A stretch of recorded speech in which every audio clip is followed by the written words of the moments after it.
All right. So the first thing you always want to do is you want to go and review the listing itself. Plus, we're going to want to copy the MLS number. So what do you have, an MLS number or an address? Yeah, I got the MLS number. It is 186-9884.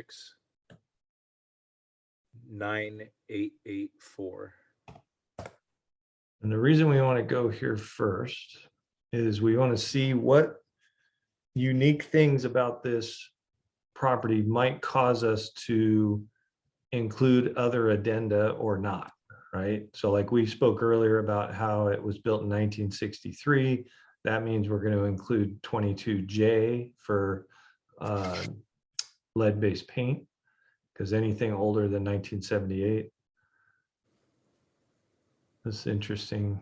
Paid on seller net, which is purchase price minus seller paid closing costs. That's like something you say not in a market like this.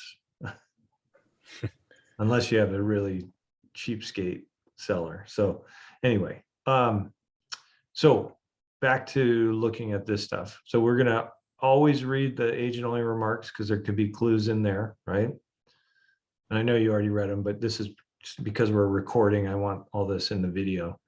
Call a listing broker with questions, highest and best due by noon on the 14th, Chicago title, policy number, closer name, email, all offers through listing broker per seller's request, form 7B and C on file, pre-inspection completed, see supplements, septic pre-inspection found issue, design has been approved and repair scheduled for 12/21. So that sentence right there is what we would want to include in our offer. We would want to say seller to complete repairs referenced in listing, blah, blah, blah, right? Okay. We'll continue down here. We make a mental note of the age. We also want to make a note of the utilities. So we know it's on septic, so we want to have a septic addendum unless they've already done the septic work, which we know they had it inspected, but they found an issue, right? So now we're looking at the supplements. We got form 17, which we're going to use, 22E, J, K, and legal, which we're going to use. The title report, we just want to deliver that to the buyer so he has the opportunity to review it. New septic info, we don't know what that is. So this is called an as-built. So it looks like, yep, November 5th. They drew an as-built recently, which is great. Here's the work that was done. Oops.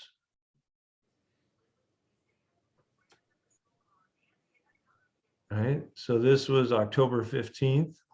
And just so you're aware, septic in King County, no property that is served by a septic system can change hands or sell without the system having been pumped and certified in the last 12 months.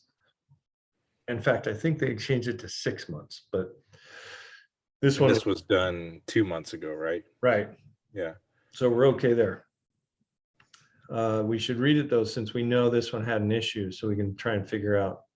System failed stress test. Only one of the lines was accepting effluent. So they had a clogged line.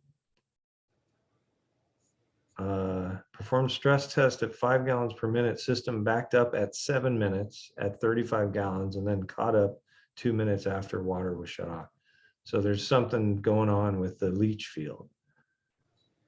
So they did some digging, they did the inspection, they did the stress test. The application fee, that's to file it with the county. More work to follow. While on site, our technician identified possible more work to follow with our system, with your system. An estimator will be in contact with you soon. If before then you have any questions, please call us. And then they charge them $900 for all of that, and it didn't pass.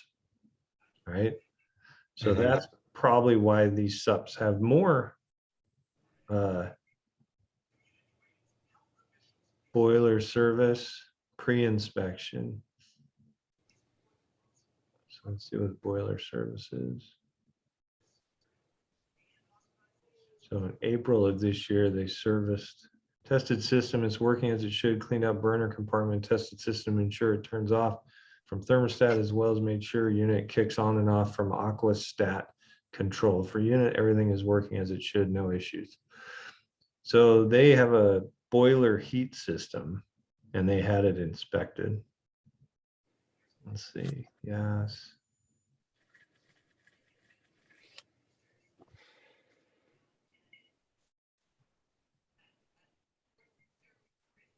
Am I looking right at it?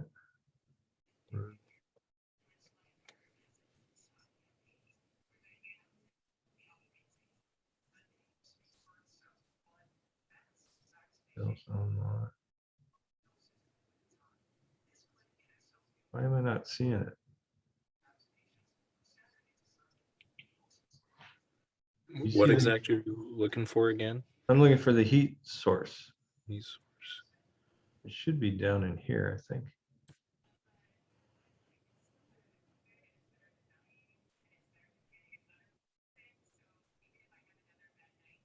Unless they didn't talk about it.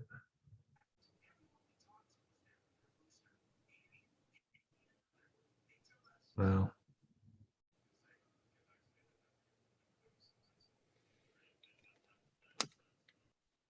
Anyway, I'm going to keep going.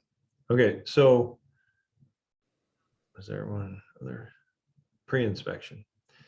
Have you sent this report to your client yet? Not yet. I told him the pre-inspection was done, but I didn't get a chance to send this to him. Okay, there's a summary. So summary is usually where they say the negative stuff, if there is anything.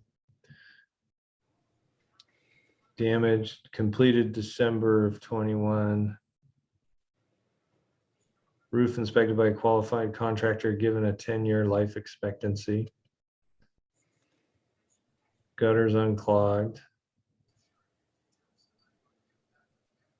Electrical missing GFIs. They installed. Boiler serviced. Plumbing was too cold. Deadbolt. Missing control knob.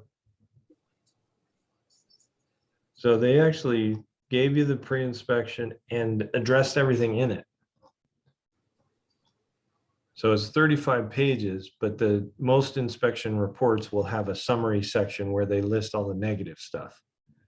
The other 30 pages are observations, but not necessarily negative, right? Yeah. So I would email this to him right now. Okay. And say, hey, I'm working on your offer. One of the things I'm going to ask you is if you're comfortable waiving inspection.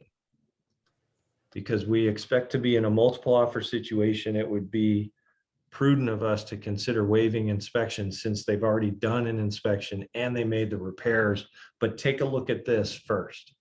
And then let's have a conversation. All right? So that is, I'm on the supplements. Is what was that under? Pre-inspection report with notes. Okay.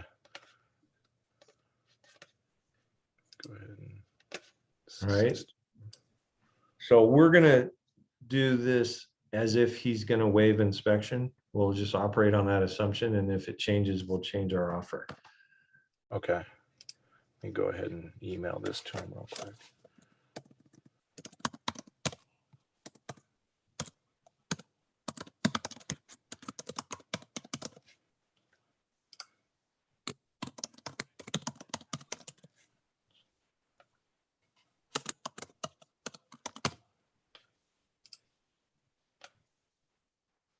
You good? Do it to send here. It's sending, so it should Okay, cool. go through here. So I double clicked on the MLS number so I could copy the MLS number. Now I'm gonna go to transaction desk. Which I don't know if you saw it, I clicked on it kind of fast, but it's a link right up here. Yep. Right? In transaction desk, we want to create a transaction. And the cool thing about the software is it'll import from the listing all the address and stuff like that, but it doesn't know my client's name, right? Mm-hmm. So you want to have a naming convention for your transactions that make it easy to find stuff. So I always go with the customer's last name. What's your customer's last name? Siler. Siler. Yep. And then I do hyphen initial offer hyphen MLS number. Okay. Right. Oh, they have templates, huh? I'm going to keep the templates out of this for now Okay. because I don't want them in the recording if we don't know what we're getting. But we're doing a residential sale and import data from Matrix. So this is where you would tell it if it's something other than a single family, which it's not. You paste the MLS number and you leave yourself as the selling broker, right? Okay. And then we click create.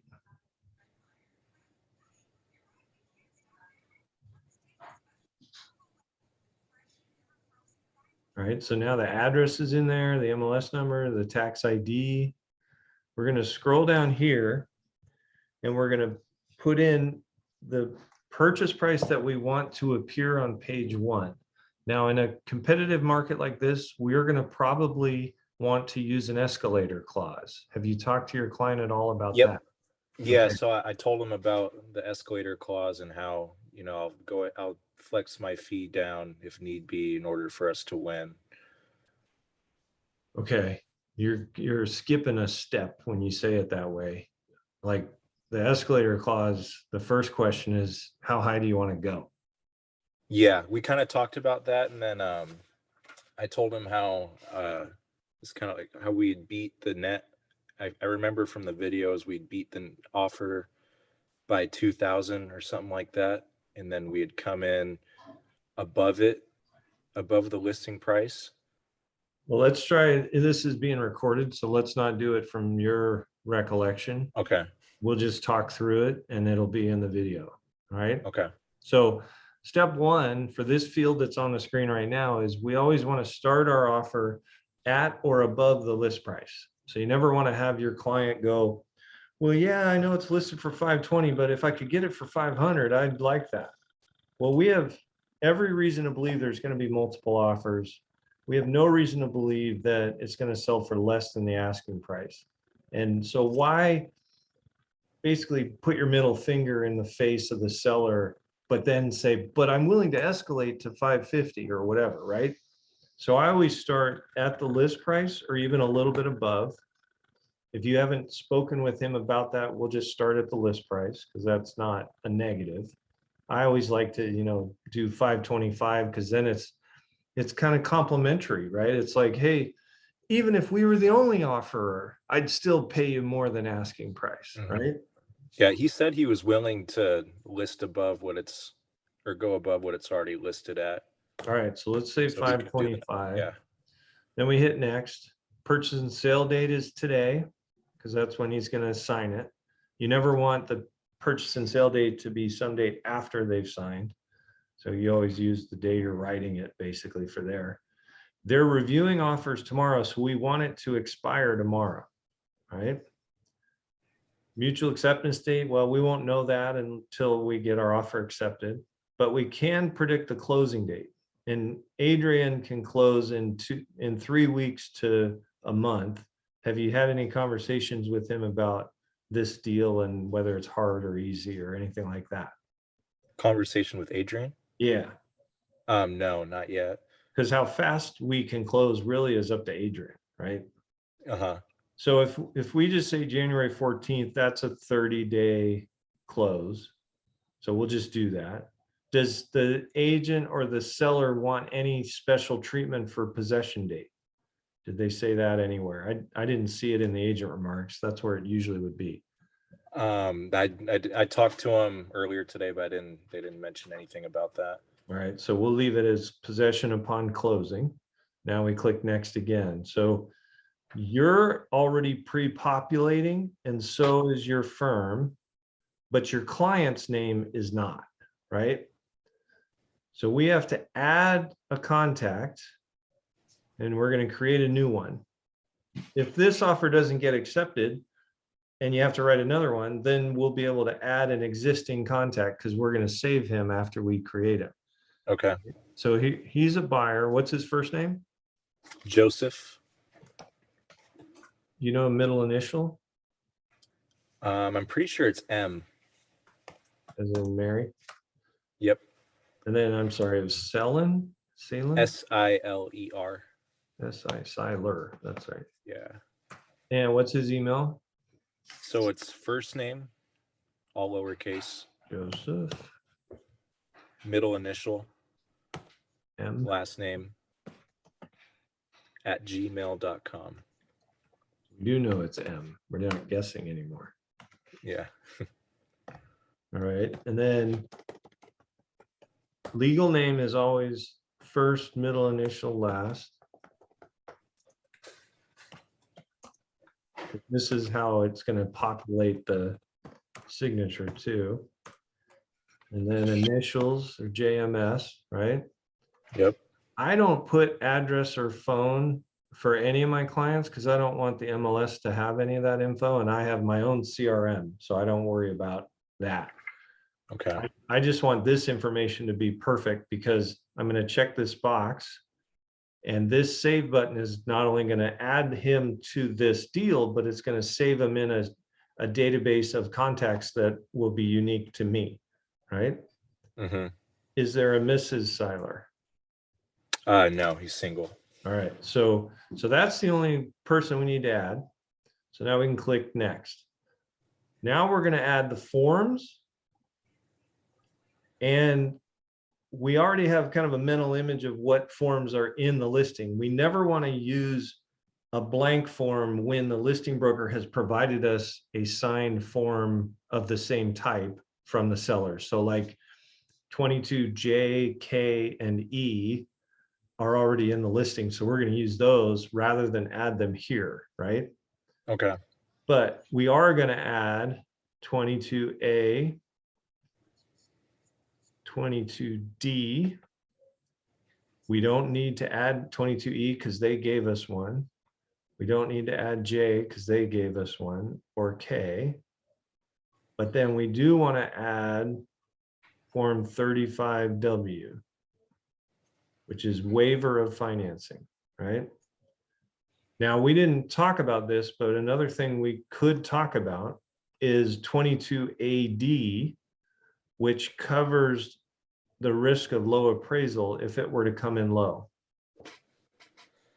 That's aggressive, and it's something that's in my video on the offer writing system, but you want to have a very candid and specific conversation with him, and we're not going to assume that here today. But I do have a video specifically on just this form where I talk about how to explain it and so on. But think of it like this.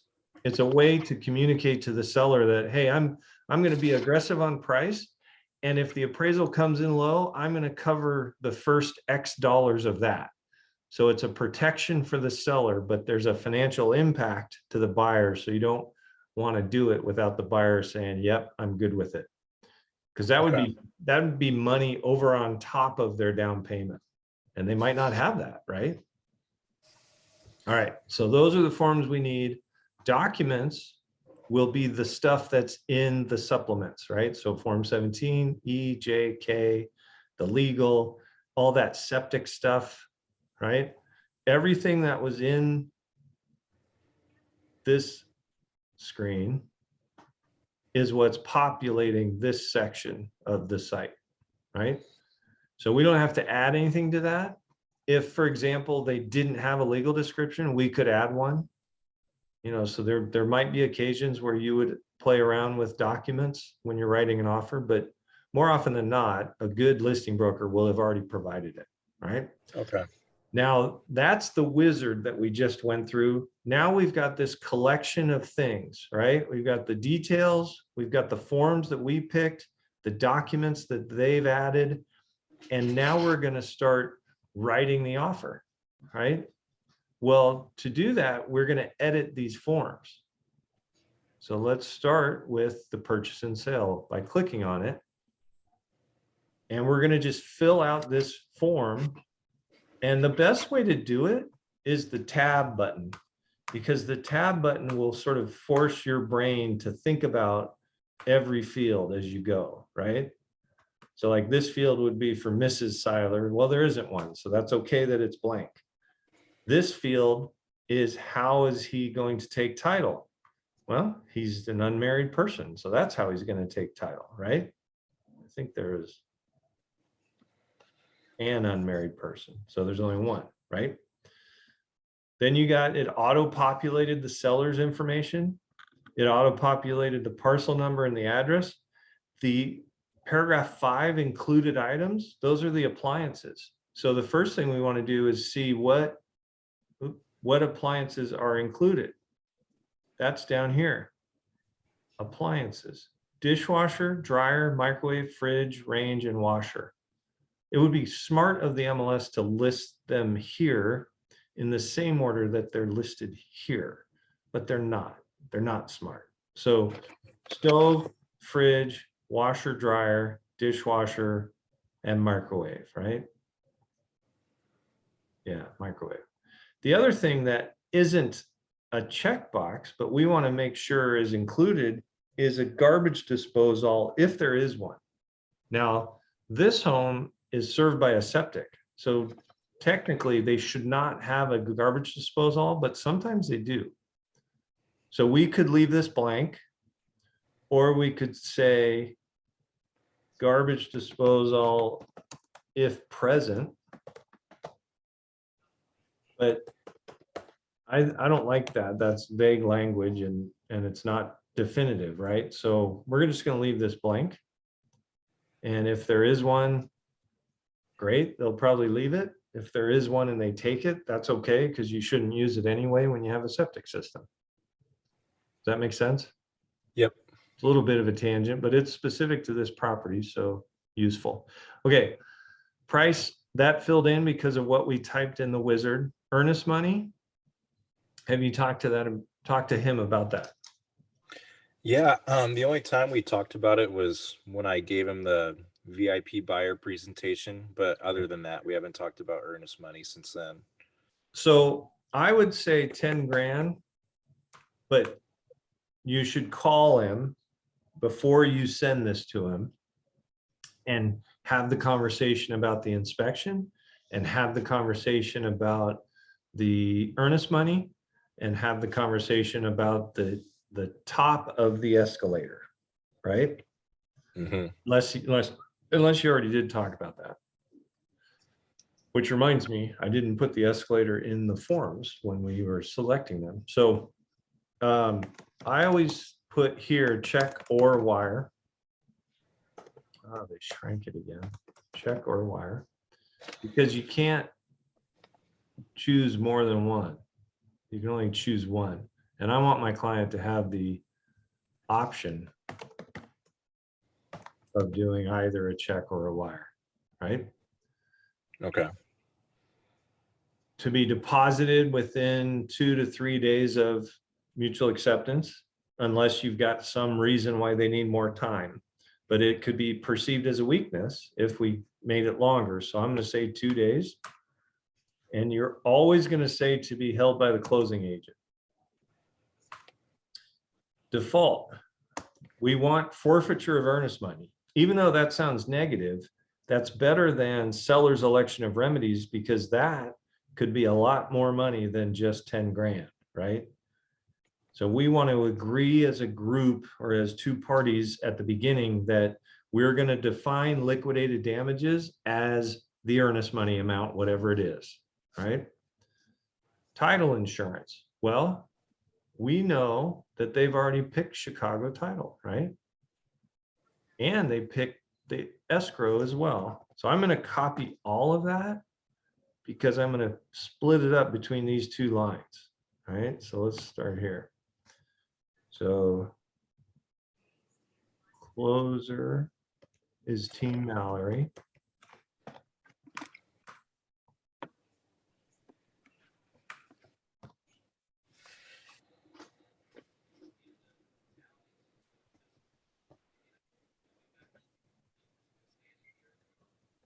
We just call it Team Mallory and her phone number.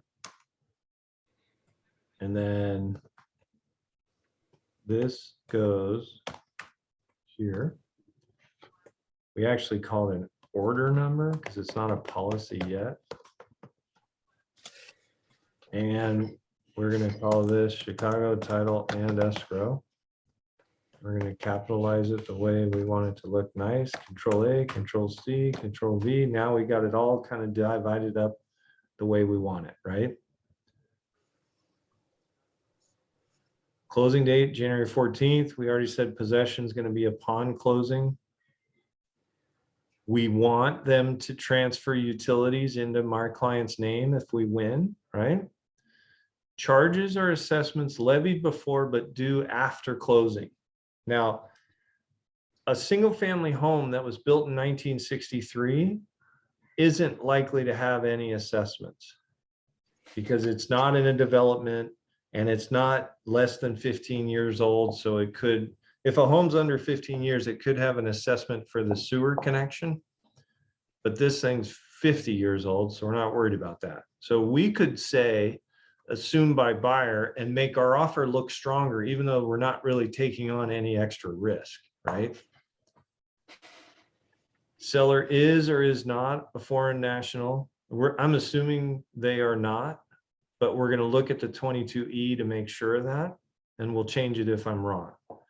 And then buyer is going to be represented by you, the buyer broker, and seller is going to be represented by the listing broker.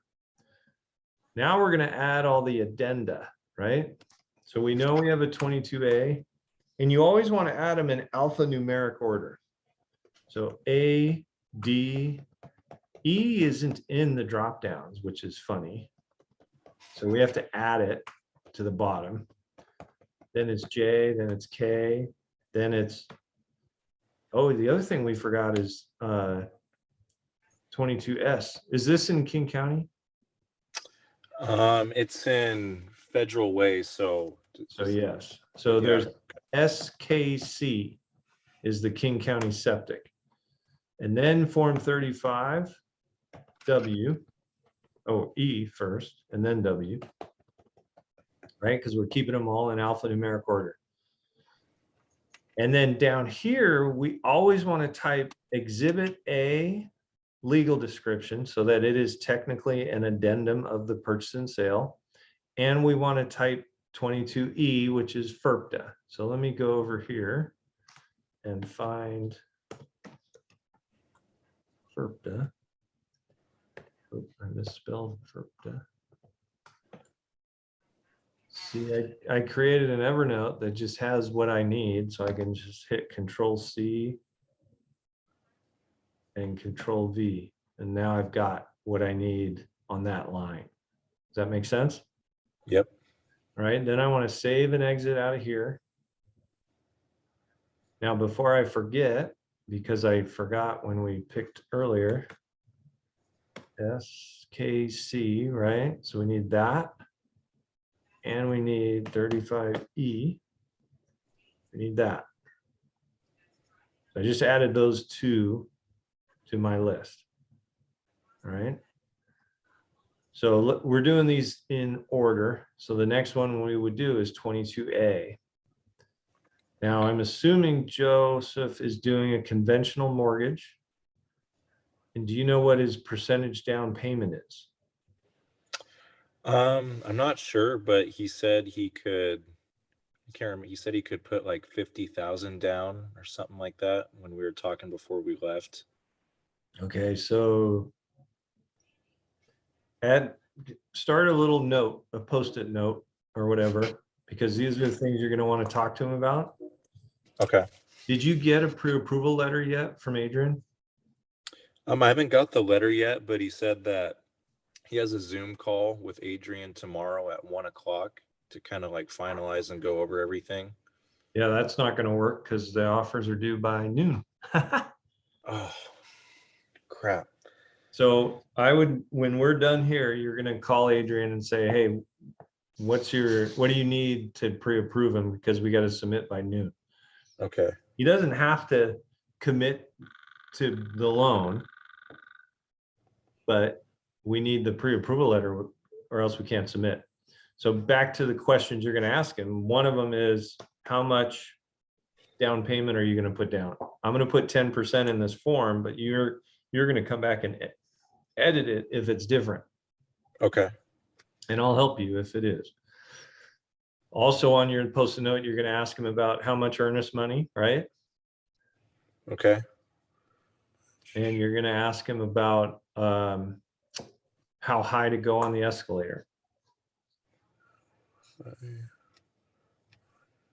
Escalator. Right. Okay. Now, in the writing winning offers, you'll hear me talk about how paragraph 2B is stronger than paragraph 2A. And that's because 2B will automatically waive and the seller doesn't have to do anything to instigate it. But you might not want to do that, right? If you're nervous about the appraisal or whatever. So we'll just do 2A and we'll do 21 days.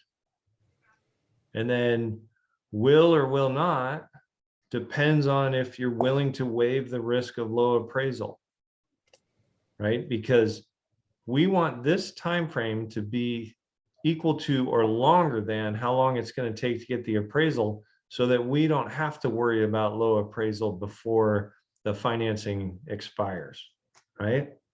Or we don't want it to expire before we get that info. So what I tell my clients is, let's say we will waive it, because then we can be more aggressive, even though we're protected for the first 21 days anyway, and we'll have the appraisal back by then, right? So that's the thought process. Loan costs, we typically don't want to ask for anything if it's a multiple offer situation, because that reduces the net to the seller. That's why I made that comment about the commissions that they spelled out in the listing, right? Mm-hmm. All right, so that's it on 22A. I can now hit save and exit. Next one is 22D. This is optional clauses. We include this one in every single offer because it covers a lot of stuff that maybe got missed in the purchase and sale agreement. For example, the square footage is presumed to be accurate, but we don't represent that they're 100% right. And this is to protect you and me from getting sued, right? Title insurance, we actually leave this blank. There is a basic title insurance that's addressed on Form 21, and this clause reduces it, and this clause makes it more expensive, and we don't want either of those. We want the basic policy, right? Seller cleaning and seller personal property, we can do both of those. If you want to seem more attractive to the seller, you can tell them, hey, you don't have to clean. We don't even care if you clean it. But you know, a lot of buyers would prefer that the home be clean, right? Mm-hmm. Utilities. So we know we have public water. We know we have a septic system. The listing says there's natural gas. We can assume it has telephone, electricity, and cable. We'd like to know who the internet provider is. And if they use the current Form 17, it'll tell us. In fact, let's go take a quick look at that, because we can just include it now. Let's see. Forget what page it's on. Irrigation water, no. Septic. Xfinity is their provider. So we can put that. Insulation, this is not new construction. Leased property, I always check this and then I look to see if there is any, right? If any of the following fixtures or properties included with the transfer, are they leased? And he said no and don't know. So I want to sort of lock in. Oops, let me get back. that there isn't any. So I check paragraph 7, and then I check other, and then I type none. And I can leave these blank because I don't need copies of the leases when I'm indicating that there are none, right? Homeowners review. Well, this one doesn't have a homeowner, right? Association. So there's not going to be paragraph 8 or 9 on this house. We're not aware of any excluded items. Do you intend to buy your client a warranty? That's the, like what we were going through in the The VIP VIP. buyer, the Yeah. home. Yeah. Yeah, because you already committed to it, right? Yeah. Yeah. Warranty. The seller shall pay 0. Options to be included, standard policy. Paid for by selling broker. Oops. Broker. That's how we communicate that we are giving him a warranty, but we're paying for it. The seller doesn't have to. Okay. So I can get out of there. Then we need the escalator.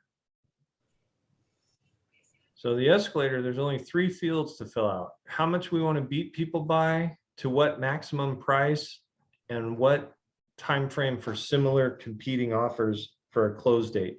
For this third one, I'll start there. Always use 60 days. Always use the number that's the default right here. Because you don't want to have, so I've had a client say, well, no, my offer's closing in 21 days. They should have to as well. The problem with that is that they're not going to write an offer that closes that fast, and therefore their offer doesn't trigger our escalator. And so we're only offering 525. We're not offering more than that. And that's a mistake. So use 60 days because that kind of gathers or encompasses the majority of deals. Now, you want to beat other offers by an amount that's similar to the earnest money. So beat them by, 5 to 10 grand, 1 to 2% of the purchase price. Have you guys talked about that? Yeah, I was telling him how we might have to beat it by 2,000, but I didn't say 5,000 to 10,000. Okay, I'm going to put 5,000. Add that to your Post-it note. Okay, 5,000. So tell him that we might have to beat it or by 5,000 or 10,000. Yeah, don't use the word might. Say we want to beat other offers by an amount of money that incentivizes the seller to accept our offer. And so we don't want to use 1 or 2 grand because the problem is, the purchase price is just one term out of about 200 terms. Well, what if our offer is weaker in every other term except for the price, and we only beat those offers by $1,000? The seller is going to say, well, for $1,000, I'll take the more secure deal, right? Okay. Somebody who's putting 30% down is going to win with less money. But so we're going to escalate by 5,000. He has to decide. Joseph has to decide. Okay. I'm giving you the language that will convince him to do at least 5, hopefully 10. Okay. Right? So you use those words, and then you end it with what you should plan on is between 1 and 2%. So are you comfortable beating somebody by 10 grand? Let's say it came down to, you could have this house and they offered 540 and you offered escalated to 550. You could have it and you're beating them by 10 grand. Would you be happy? And he'll say, well, gosh, does it have to be 10 grand? And you could say, well, no, it doesn't have to be, but, and then you give them the speech about how if you're weaker than the other offers in other ways, 5 grand might not be enough, right? Okay. And then what is his maximum? Did you talk about that?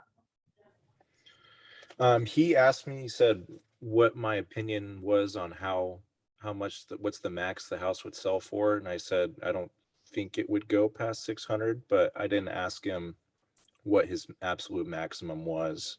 Okay. So add that to your list. Have you done a CMA? Not yet. I just found it today. All right.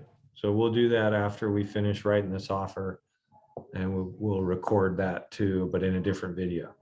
So Okay. let's just say for now 600.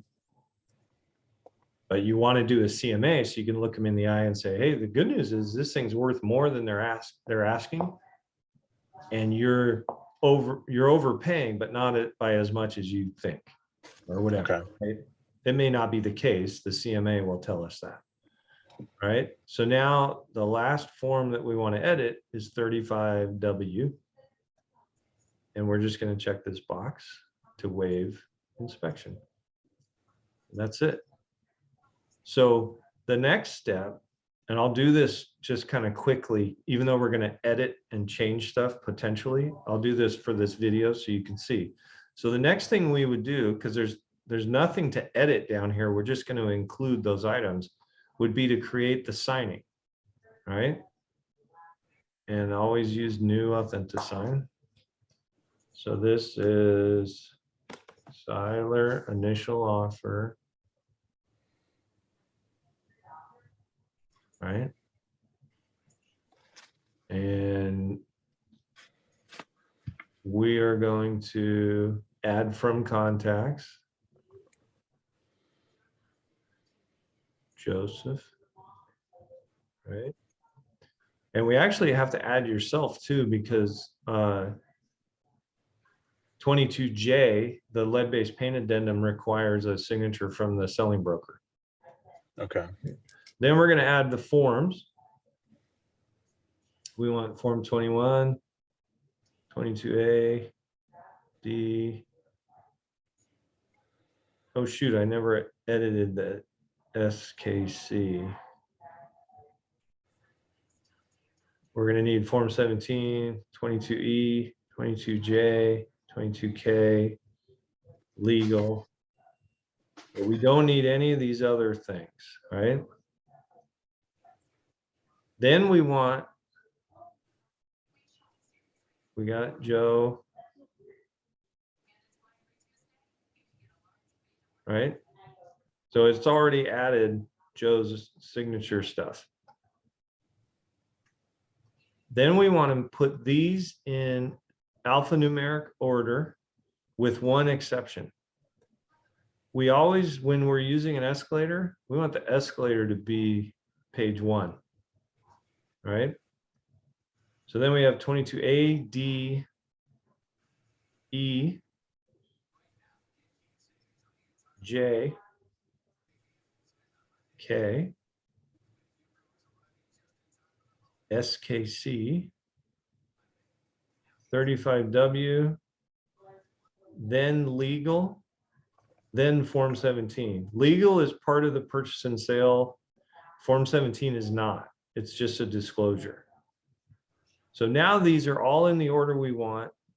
Now we just want to double check that none of the initials or signature blocks got missed. Right? So that's there. Those are all there. Oh, and we always waive, or you should always consider waiving paragraph W. Default tools. Yeah, great. Paragraph W says, if we find anything wrong with the listing, material, well, let me read it. Buyer shall have 10 days after mutual acceptance to verify all information provided from seller or listing firm related to the property. This contingency shall be deemed satisfied unless buyer gives notice identifying materially inaccurate information within 10 days.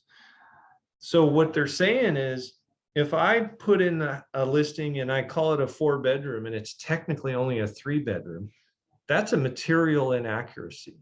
And you have 10 days to terminate this deal. So when I represent a buyer, I strike this because it makes my offer look stronger, right? And then I want to drop an initial in. And I'll just put it right there. Right? Okay, so back to checking for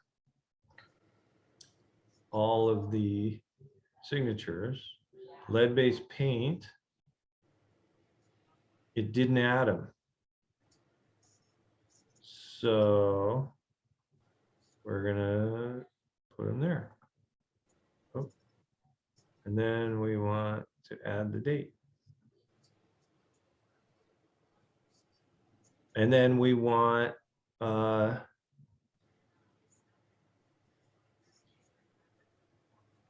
waive the opportunity to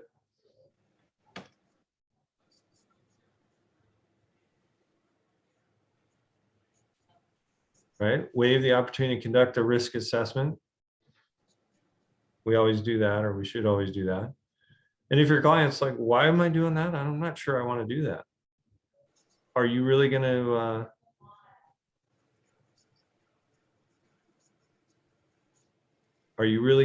to test for lead?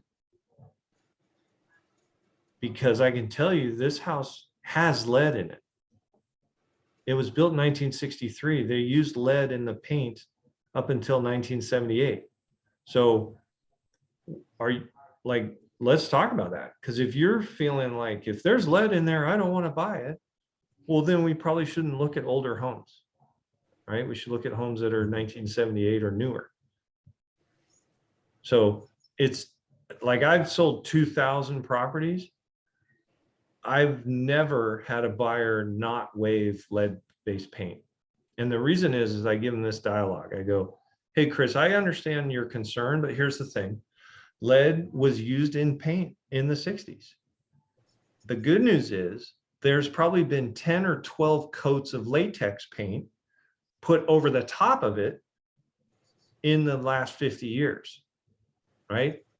So whatever lead-based paint is in there, it's encapsulated by the latex paint. So unless your kid chews on the walls, you're probably okay. And they go, oh, okay, I get it now. I see what you're saying. Now, back to this, we have to add Christopher's signature here, right? So the way you do that is you change the signing party with the drop down, and then you drag over. I double clicked, I didn't mean to. You drag over the signature, and then we want it with a date stamp. Why didn't it? Oh, it did. It's over here. It was hiding. Right? And then I got to change it back to Joseph. Change it back to Joseph because I got to put his initial on the bottom. Right? Now, everything that is not an editable form is not going to have his signatures on it because the system can't read a PDF that's already been merged. It's also not going to reflect the buyer's name and date of the purchase and sale. So you would use the text box to add the purchase and sale date and to add the buyer's name on every one of these forms. Now, because we're going to come back in and edit this, I'm going to not do that right now, but we can work on it together later, right? So we would just go through and go, okay, where do we want his signature? And do we want him to waive the right to revoke under Form 17? He might not want to, so you just have to have that conversation, right? So theoretically, if we did all of this, we would then click next to send it to him to sign. But we're not going to do that because you're going to have this conversation with him and then we're going to reconvene, right? Okay. So I'm going to stop recording and then we're going to do a quick CMA.